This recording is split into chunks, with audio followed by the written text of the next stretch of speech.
बंगाल की धरती से निकला बंकिम दा का ये भाव सूत्र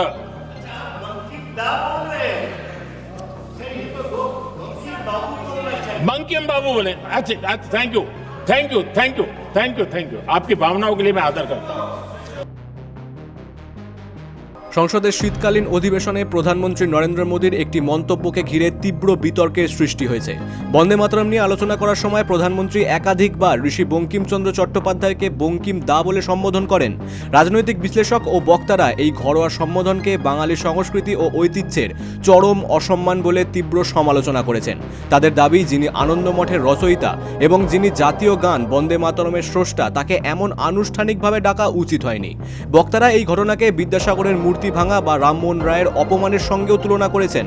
সংসদে একাধিক সাংসদ এই সম্বোধনের বিরুদ্ধে আপত্তি জানান। জানা যায়, আপত্তি ওঠার পর প্রধানমন্ত্রী নিজের ভুল বুঝতে পেরে ধন্যবাদ জানান।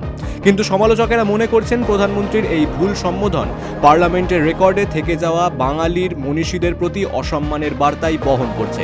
Bureau report, বঙ্গদর্পণ।